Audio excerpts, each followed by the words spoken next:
Welcome back to Ring Races. The experiment on the last video seems to have gone well, so I'm continuing with the new style into the Invincibility Cup. But before that, I've remembered some more spray can locations, so I got a few of those to collect first.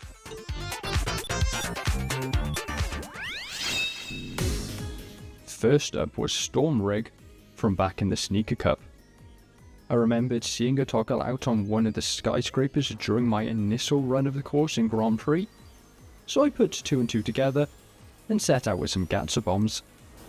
I also found out via a comment on the last episode that spray cans are saved upon collection, so after opening the gate and collecting the can, I was able to quit straight out and unlock a purple colour scheme.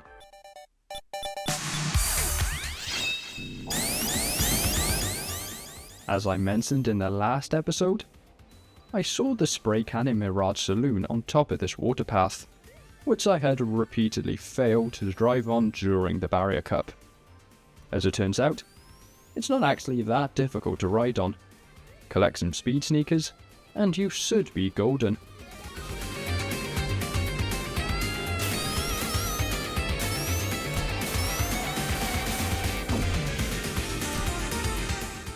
Should be.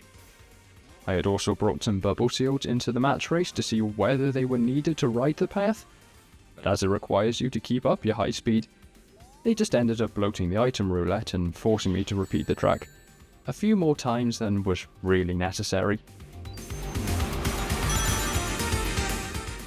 In the end though, I came onto the water path while using invincibility and collected the spray can with relative ease. Just took a little longer than it really should have. Another quit out, and I had my white paint job.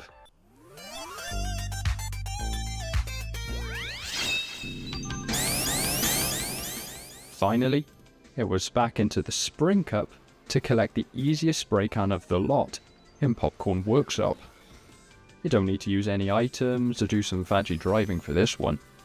Just look under this conveyor belt and collect your prize. One final quit out to collect a red colour scheme, and it's time to move on to the Invincibility Cup.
Isolated Island is pretty representative of the Invincibility Cup tracks. It's kind of confusing to race on. There's a lot of moments where you either come to a complete halt or need to turn 180 degrees to continue, and it really likes throwing you up into the sky to disorientate you. I've seen criticism levied at the game for stuff like this, but I honestly quite enjoy it. It's refreshing, you know? It's nothing like you'd see in another kart racer, and it's not annoying enough either to ruin the core gameplay, so I think it gives ring races a really unique identity.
a good start to the Cup.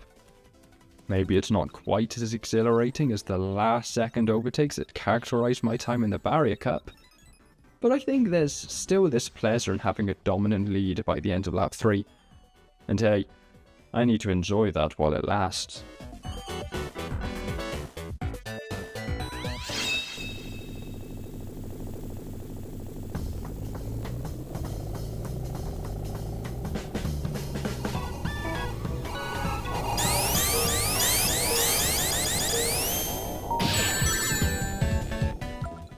I do think one of the car's crew devs must have had a slightly sadistic sense of humour to make the spin dash and race start countdowns just different enough that every time you think you're going to start with a max level spin dash, you just end up burning out.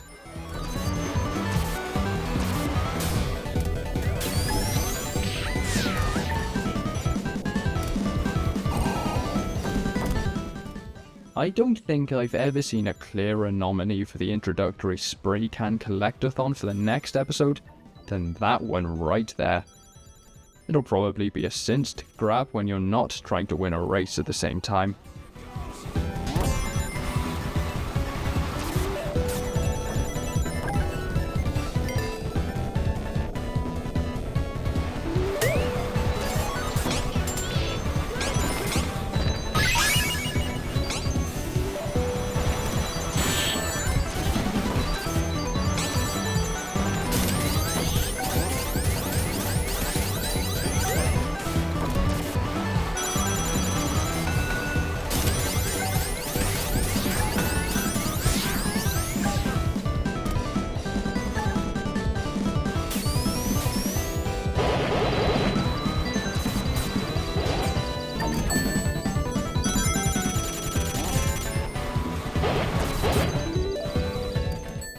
I think that sexton right there is a really interesting bit of level design.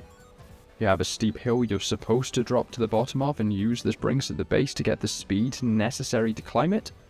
But if you're willing to gamble, you can bet your entire ring supply on climbing it.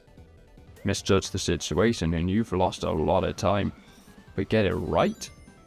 Well, you'll gain a massive advantage and have a supply of rings waiting at the top to replenish your stats. High risk, high reward, so it demands some strategy. Good stuff.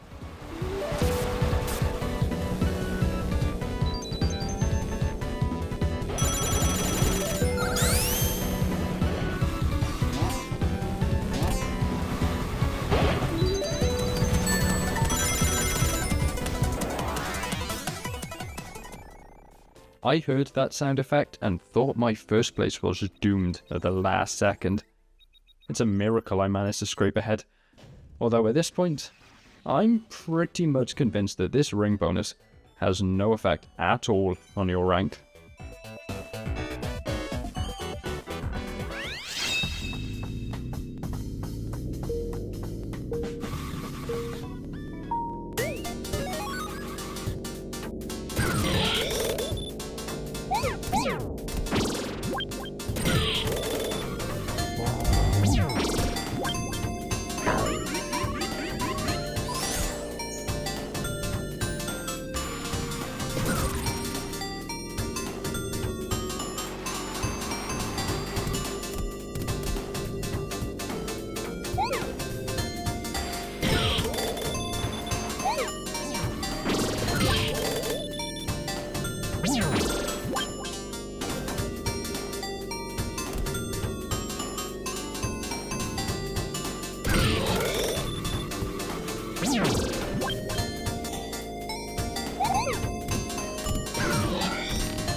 That's a nasty prison.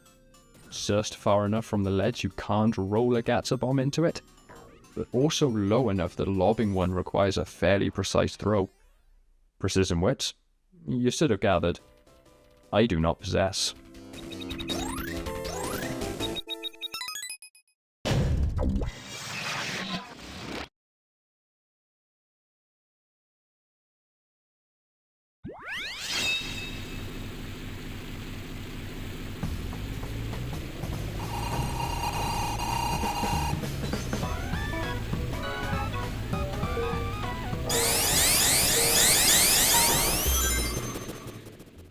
always knew Knuckles was a prick.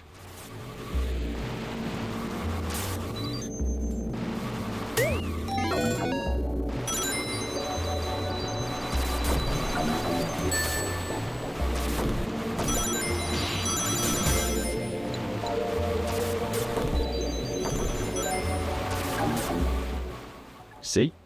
Didn't even get the guy very far. Take that as a message, folks. Pricks never prosper.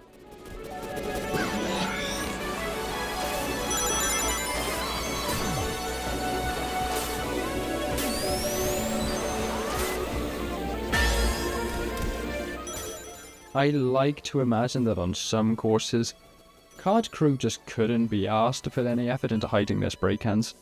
Drove over a ramp. So, that's good enough. Here you go. Hey guys, take care.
You know what?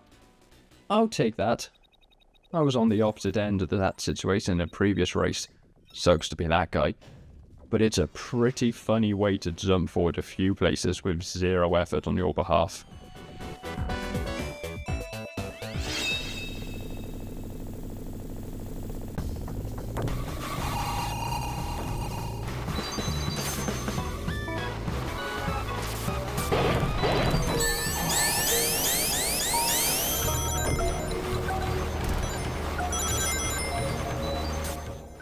I thought I was being real sneaky collecting those rings for an early speed boost.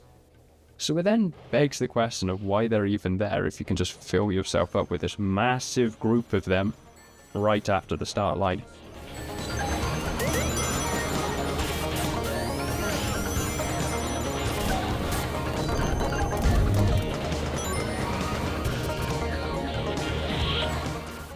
Is the idea here that you're sped up by some sort of current?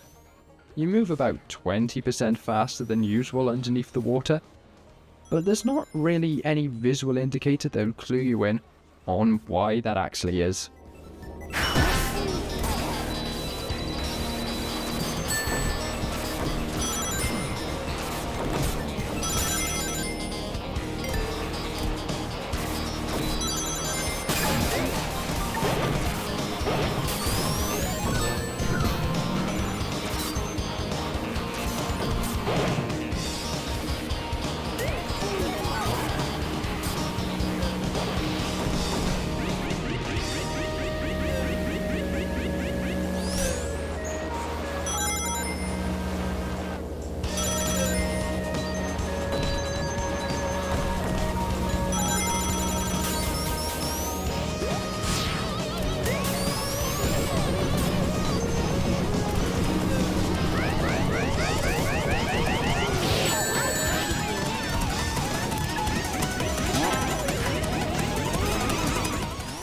To whomever placed that Eggman mark there, you're a coward, and may your days as an AI contestant be numbered.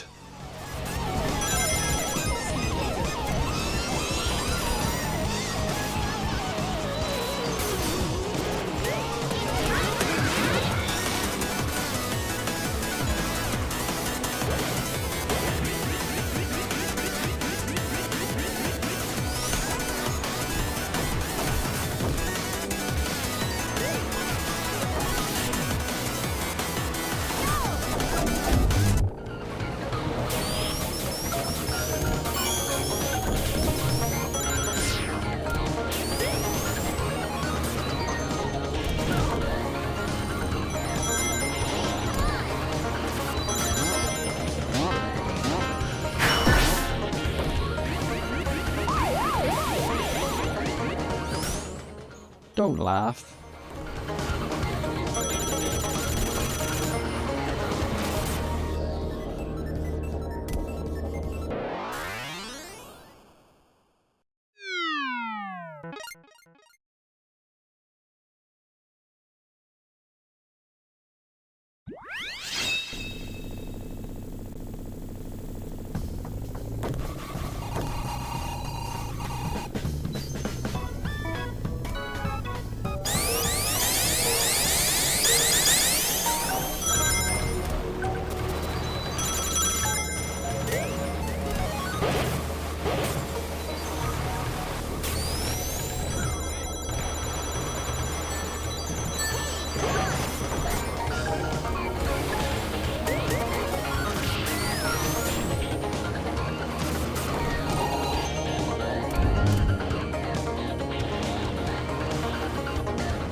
I have no idea why it keeps recognizing my inputs like this, but if it costs me another race, I am not going to be happy.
My skill with the garden top is truly remarkable.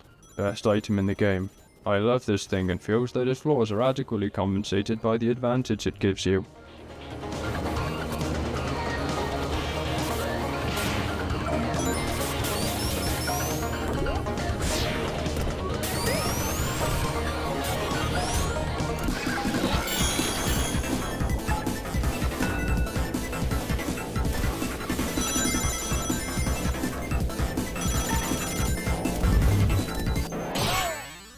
Now that was a photo finish.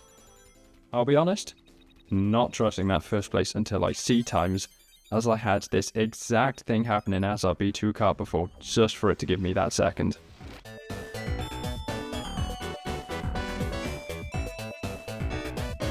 Best to ever do it. Landslide victory, never stood a chance, get back in your box, greatest of all time, world class champion, win last race, impeccable, suck it.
Okay.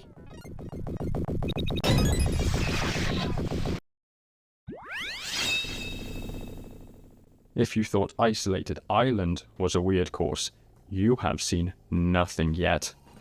Collision Chaos takes inspiration from its originator, the worst classic Sonic game, by being a barely comprehensible mess of gimmicks and side paths that ultimately just end up making you go in a straight line. I had no idea where I was going, no idea what I was doing, and even less idea what place I was in at any one time.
Well, it took long enough, but I finally got a garden top in a situation where I could use it without it immediately killing me. Samo was still pretty much useless in that time. I have heard enough from garden top defenders. No one cares whether it takes skill or practice to use your item. I just want some normal sneakers.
I didn't even realize how close Amy was to stealing my third there. But let's play the game. Do I have enough points to enter the Shield Star?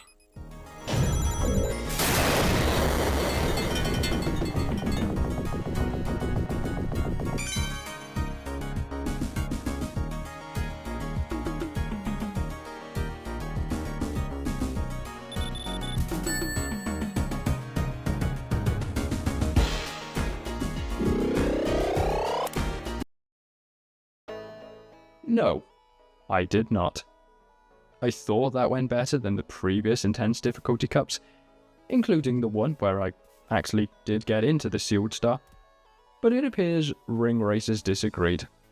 Guess we're stuck enjoying the festivities.